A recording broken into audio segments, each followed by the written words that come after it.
Hi കൂട്ടുകാരെ, അസ്സലാമു അലൈക്കും. കെ പി വേൾഡിൻ്റെ പുതിയൊരു വീഡിയോയിലേക്ക് എല്ലാവർക്കും സ്വാഗതം. അപ്പം ഞാനിന്നൊരു അടിപൊളി സ്നാക്സ് ആയിട്ടാട്ടോ വന്നിട്ടുള്ളത്. അപ്പം നമുക്ക് ബ്രേക്ക്ഫാസ്റ്റ് ആയിട്ടും സ്നാക്സ് ആയിട്ടൊക്കെ കഴിക്കട്ടോ. വളരെ സിമ്പിളായിട്ട് ഉണ്ടാക്കിയെടുക്കാൻ പറ്റുന്ന ഒരു സ്നാക്സാണ് കേട്ടോ. നല്ല സോഫ്റ്റുമാണ്, കഴിക്കാൻ നല്ല ടേസ്റ്റുമാണ് കേട്ടോ. അപ്പോൾ അതിന് വേണ്ടിയിട്ട് ഞാനിതാ ഒരു അത്യാവശ്യം വലുപ്പമുള്ള ഒരു സവാള എടുത്തിട്ടുണ്ട്. പിന്നെ ഒരു 2-3 പച്ചമുളക് എടുത്തിട്ടുണ്ട് കേട്ടോ. എരിവ് കുറവുള്ള പച്ചമുളകാണ്. പിന്നെ കുറച്ച് കറിവേപ്പിലയും കൂടെ കട്ട് ചെയ്ത് വെച്ചിട്ടുണ്ട് കേട്ടോ. അപ്പോൾ അതാ ഒരു 2-3 സ്പൂൺ വെളിച്ചെണ്ണ ഒഴിച്ചിട്ട് നമുക്കിതൊക്കെ ഒന്ന് വാട്ടിയെടുക്കാം. ഇത് സവാളയും പച്ചമുളകും കറിവേപ്പിലയും ഒക്കെ കൂടെ ഇട്ടിട്ട് ഒന്നിച്ച് വാട്ടിയെടുക്കുകയാണ് കേട്ടോ. ഒരുപാട് വാടി പോകുമൊന്നും വേണ്ട, ചെറുതായിട്ടൊന്നിങ്ങനെ വാടി വന്നാൽ മതി. അപ്പോൾ നമുക്ക് അതിക്ക് ആവശ്യത്തിനുള്ള മസാലപ്പൊടികൾ ഇട്ട് കൊടുക്കുക. ചിക്കൻ മസാലയും മഞ്ഞൾപ്പൊടിയും ഗരം മസാലേൻ്റെ പൊടിയും മല്ലിപ്പൊടിയും കൂടെ ഇട്ട് കൊടുത്തിട്ടുണ്ടായിരുന്നത്. പിന്നെ ഇതിക്ക് ഇഞ്ചി വെളുത്തുള്ളി പേസ്റ്റും ഒരു 1/4 ടീസ്പൂൺ ചേർക്കാം കേട്ടോ. ഞാനത് ചേർക്കണത് കാണിക്കാൻ മറന്നിട്ടുണ്ടായിരുന്നു, അപ്പോൾ അതും കൂടെ ചേർക്കണം കേട്ടോ. പിന്നെ ആവശ്യത്തിനുള്ള ഉപ്പിട്ട് കൊടുത്തിട്ട് ഇതിൻ്റെ ഈ പൊടികളുടെ പച്ചമണം മാറുന്നത് വരെ ഒന്ന് ഇളക്കി കൊടുക്കുക. പിന്നെ അതിലേക്ക് ഞാനൊരു 3 കോഴിമുട്ടയാണ് കേട്ടോ പൊട്ടിച്ചിട്ടുള്ളത്. അപ്പോൾ നിങ്ങൾക്ക് എത്ര കോഴിമുട്ട വേണമെങ്കിലും പൊട്ടിച്ചൊഴിച്ച് കൊടുക്കുക. അപ്പോൾ ഞാൻ ഇത്രയും മസാലയ്ക്ക് 3 മുട്ടയാണ് കേട്ടോ പൊട്ടിച്ചൊഴിച്ചിട്ടുള്ളത്. അപ്പോൾ അതും കൂടെ അതിലേക്ക് ഒഴിച്ച് കൊടുത്തിട്ട് ഇതുപോലെ ഒന്ന് ചിക്കി എടുക്കാം കേട്ടോ. എന്നിട്ട് നല്ല പോലെ ഒന്ന് ഡ്രൈ ആവുന്നത് വരെ ഒന്നിങ്ങനെ ഇളക്കി കൊടുക്കുക കേട്ടോ. ഇപ്പോൾ അത് അടിപൊളിയായിട്ട് വന്നിട്ടുണ്ട്. പിന്നെ നമുക്ക് ഈ ഒരു സംഭവം ചിക്കൻ വെച്ചിട്ടും ചെയ്യാം, ബീഫ് വെച്ചിട്ടൊക്കെ ചെയ്യാം കേട്ടോ. അപ്പോൾ അടിപൊളിയായിട്ട് വെന്ത് വന്നിട്ടുണ്ട് കേട്ടോ. ഇനി ഇത് നല്ലതുപോലെ ഇങ്ങനെ ഡ്രൈ ആയി വന്നിട്ടുണ്ട്. ഇപ്പം ഞാൻ സ്റ്റൗ ഓഫ് ചെയ്തിട്ട് ഇത് ഞാനൊരു പാത്രത്തിലേക്ക് മാറ്റി കൊടുക്കുകയാണ്. എന്നിട്ട് ഈ പാനിനെ വെച്ചിട്ടാണ് കേട്ടോ ഞാൻ ഇതിൻ്റെ ഇത് പൊതിയാനുള്ള സംഭവം റെഡിയാക്കി എടുക്കുന്നത്. അപ്പോൾ അതെങ്ങനെയാണെന്നുള്ളത് ഞാൻ കാണിച്ചു തരാം. അപ്പോൾ ഇത് പാത്രത്തിലേക്ക് ഒഴിച്ചിട്ട് ഞാൻ ഈ പാനിനെ ഒന്ന് കഴുകി റെഡിയാക്കി വെച്ചിട്ടുണ്ട് കേട്ടോ. ഇതിൽ തന്നെയാണ് ഞാൻ ആ ദോശ ചുട്ടെടുക്കാൻ പോകുന്നത് കേട്ടോ.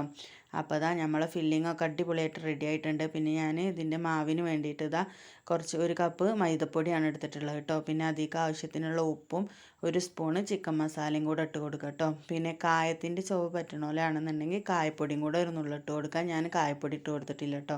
അപ്പോൾ നിങ്ങൾക്ക് ആവശ്യം ഉണ്ടെന്നുണ്ടെങ്കിൽ കായപ്പൊടിയും കൂടെ കുറച്ചിട്ട് കൊടുക്കുക കേട്ടോ. അപ്പോൾ ഉപ്പ് ആവശ്യത്തിന് ഇട്ട് കൊടുത്തു. പിന്നെ 1 സ്പൂണ് ചിക്കൻ മസാലയും കൂടി ഇട്ടിട്ട് നല്ലതുപോലെ ഒന്ന് മിക്സ് ചെയ്തെടുക്കണം കേട്ടോ.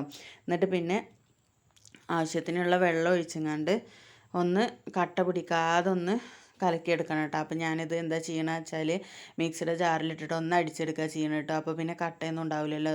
മൈദമാവാകുമ്പോൾ നമ്മളിങ്ങനെ എന്തായാലും കലക്കിയെടുക്കുമ്പോൾ ചെറുതായിട്ട് കട്ട ഉണ്ടാവും. പിന്നെ അതുപോലെ കുറേ ടൈം എടുക്കും വേണമല്ലോ ഇതൊന്ന് കട്ടയില്ലാതെ കിട്ടാൻ. അപ്പോൾ ഇങ്ങനെ ആകുമ്പോൾ നമുക്ക് പെട്ടെന്ന് തന്നെ കട്ടയൊന്നും ഇല്ലാതെ കിട്ടും കേട്ടോ. അപ്പോൾ അതിന് വേണ്ടിയിട്ട് ഞാനൊന്ന് മിക്സ് ചെയ്തിട്ട് പിന്നെ മിക്സിയുടെ ജാറിൽ ഒഴിച്ച് കൊടുക്കുകയാണ്. പിന്നെ ആവശ്യത്തിനുള്ള വെള്ളം കൂടെ ഒഴിച്ച് കൊടുക്കുന്നുണ്ട് കേട്ടോ. നല്ല കട്ടിയിൽ വേണ്ട, ലൂസിൽ വേണം മാവ്, എന്നാലുള്ള നമുക്ക് നല്ല കനം കുറഞ്ഞ് ദോശ ചുട്ടെടുക്കാൻ പറ്റും കേട്ടോ. അപ്പോൾ ഞാനതൊന്ന് അടിച്ചെടുക്കാൻ വേണ്ടിയിട്ട് കൊണ്ടുപോയിട്ടുണ്ട്. ഇപ്പോൾ ഞാൻ നല്ലതുപോലെ അടിച്ചെടുത്തിട്ടുണ്ട് കേട്ടോ. അപ്പോൾ ഈ ബൗളിൽ തന്നെ ഞാനത് മാറ്റി കൊടുക്കാം. അപ്പോൾ നല്ല തിക്കായിട്ടാണ് കിട്ടിയിട്ടുള്ളത്. അപ്പം ഞാൻ മിക്സിൻ്റെ ജാറിൽ കുറച്ച് വെള്ളം കൂടെ പാർന്നിട്ട് ഒന്ന് ഇളക്കിയിട്ട് അതിൽ ഒഴിച്ച് കൊടുത്തിട്ട് നല്ല ലൂസാക്കി എടുത്തിട്ടുണ്ട് കേട്ടോ. അപ്പോൾ ഞാൻ പാനൊക്കെ നന്നായി ചൂടായി വന്നിട്ടുണ്ട്. അപ്പോൾ ഞാൻ അതിലൊന്ന് കുറച്ച് വെളിച്ചെണ്ണ ഒന്ന് തടവി കൊടുത്തിട്ടുണ്ട് കേട്ടോ. ഇനി നമുക്ക് ഈ ദോശ ഓരോന്നായിട്ട് ചുട്ടെടുക്കാം. ദോശ ചുട്ടിട്ട് അത് മറിച്ചിടുമ്പോൾ തന്നെ അതിൽ തന്നെയാണ് ഫില്ലിങ്ങും ചെയ്യണത് കേട്ടോ. അല്ലാതെ ഓരോ ദോശ ചുട്ടെടുത്തിട്ട് പിന്നെ ഉണ്ടാക്കിയെടുക്കല്ല കേട്ടോ. അങ്ങനെയൊക്കെ ആകുമ്പോൾ നമുക്ക് ഒരുപാട് ടൈമും വഴുകും. ഇതാകുമ്പോൾ പെട്ടെന്ന് ഉണ്ടാക്കിയെടുക്കാം കേട്ടോ. അപ്പോൾ നമ്മളെ ദോശ റെഡി ആയിട്ടുണ്ട്. ഇനി ഇത് മറിച്ചിട്ടിട്ട് നമ്മളെന്താ ചെയ്യണമെന്ന് വെച്ചാൽ ഇതിൻ്റെ നടുഭാഗത്തായിട്ട് കുറച്ച് ഫില്ലിങ് ഇട്ട് കൊടുക്കുകയാണ് കേട്ടോ ചെയ്യണത്. അപ്പോൾ നമുക്ക് ആവശ്യത്തിനുള്ളത് ഇട്ട് കൊടുക്കാം. ചെറിയ ദോശ തന്നെയാണ് ഞാൻ ഉണ്ടാക്കിയെടുത്തിട്ടുള്ളത് കേട്ടോ. അപ്പോൾ വലുതാവുമ്പോൾ നമുക്ക് മടക്കിയെടുക്കാനും മറിച്ചിടാനൊക്കെ ബുദ്ധിമുട്ടേക്കാറല്ലോ. ഇത്ര ആകുമ്പോൾ നല്ല സിമ്പിളായിട്ട് ഉണ്ടാക്കിയെടുക്കാം കേട്ടോ.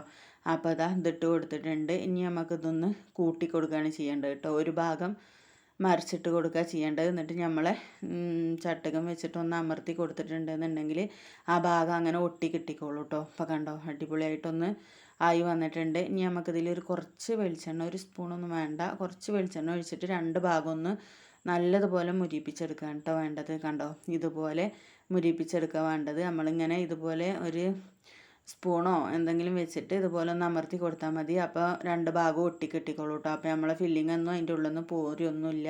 അപ്പോൾ അടിപ്പോൾ കണ്ടോ, നല്ല മുരിമുരിയായിട്ട് വന്നിട്ടുണ്ട്. കഴിക്കാൻ നല്ല ടേസ്റ്റാണ് കേട്ടോ. വളരെ സിമ്പിളാണ്.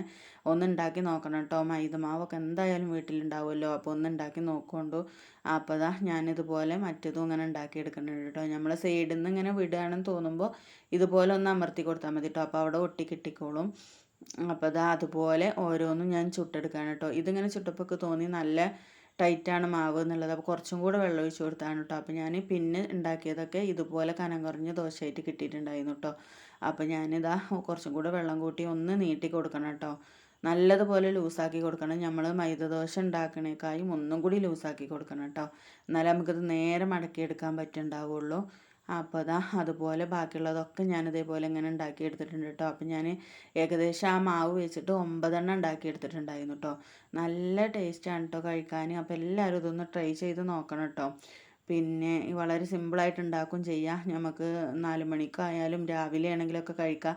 രാവിലെ കറിയൊന്നും കഴിക്കാതെ കറിയൊന്നും ഇല്ലാതെ കഴിക്കണേ എന്തെങ്കിലും കടി കഴിക്കണവർക്കാണെന്നുണ്ടെങ്കിൽ ഇങ്ങനെയൊക്കെ ഉണ്ടാക്കി കൊടുത്താൽ കുട്ടികളും കഴിക്കും കേട്ടോ.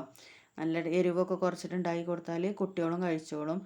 അപ്പോൾ എല്ലാവരും ഇത് ട്രൈ ചെയ്യുന്നുണ്ട് കേട്ടോ. ട്രൈ ചെയ്തിട്ട് നിങ്ങൾ ഫീഡ്ബാക്ക് അറിയിക്കൊണ്ടു. അപ്പോൾ അതാ വീഡിയോ ഇഷ്ടമായ ലൈക്ക് ചെയ്യാനും ഷെയർ ചെയ്യാനും കമൻറ്റ് ചെയ്യാനും സബ്സ്ക്രൈബ് ചെയ്യാനൊന്നും മറക്കരുത് കേട്ടോ. സബ്സ്ക്രൈബ് ചെയ്യാതെ കാണുന്ന കൂട്ടുകാരുണ്ടെങ്കിൽ ഒന്ന് സബ്സ്ക്രൈബ് ചെയ്ത് സപ്പോർട്ട് ചെയ്യാൻ കേട്ടോ. പിന്നെ ആ ബെല്ലൈക്കനും കൂടി ഒന്ന് അമർത്തുകൊണ്ടു. എന്നാലും ഞാനിടുന്ന വീഡിയോൻ്റെ നോട്ടിഫിക്കേഷനൊക്കെ നിങ്ങൾക്ക് കിട്ടുള്ളൂ കേട്ടോ. അപ്പോൾ വീഡിയോ എന്താണെന്നുള്ളത് നിങ്ങൾക്ക് ഓരോന്നും വരണമെന്നുണ്ടെങ്കിൽ ബെല്ലൈക്കനും കൂടെ അമർത്തണം കേട്ടോ. അപ്പോൾ ഞാൻ പിന്നെ ഇതൊക്കെ ഉണ്ടാക്കൽ കഴിഞ്ഞ് മോനിക്ക് ചായ എടുത്ത് കൊടുത്തിട്ടോ. മോനിക്ക് ജിമ്മിന് പോകാൻ നേരമായിട്ടുണ്ടായിരുന്നു. അപ്പോൾ ഞാൻ ഓനിക്ക് എടുത്ത് കൊടുത്തിട്ടുണ്ടായിരുന്നു. അപ്പോൾ ഓനോട് ഇതെങ്ങനെ ഉണ്ട് ടേസ്റ്റ് ഒന്ന് നോക്കി നോക്കുമെന്ന് പറഞ്ഞിട്ട് കഴിക്കാൻ വേണ്ടി കൊടുത്തിട്ടുണ്ടായി. ഞാൻ ആദ്യമായിട്ട് ഉണ്ടാക്കിയതാണ് കേട്ടോ. അപ്പോൾ നിങ്ങൾക്കും കൂടെ ഒന്ന് കാണിച്ചു തരാമെന്ന് വിചാരിച്ചിട്ട് അങ്ങനെ ഉണ്ടാക്കിയെടുത്തതാണ്. അപ്പോൾ അതോൻ കഴിച്ചിട്ട് നല്ല ടേസ്റ്റ് ഉണ്ട് എന്നൊക്കെ പറയുന്നുണ്ട് കേട്ടോ. അപ്പോൾ വീഡിയോ ഇത്രേ ഉള്ളൂ. ഇഷ്ടമായ ലൈക്ക് ചെയ്യാനും ഷെയർ ചെയ്യാനും മറക്കരുത്. നിങ്ങളെ അഭിപ്രായങ്ങൾ എന്താണെങ്കിൽ കമൻ്റായിട്ട് അറിയിക്കൊണ്ട് കേട്ടോ. നിങ്ങൾ കമൻ്റ് ഇട്ടാലല്ലേ എന്താണ് അഭിപ്രായം എന്നുള്ളത് അറിയാൻ പറ്റുള്ളൂ. Thank you. അസ്സലാമു അലൈക്കും.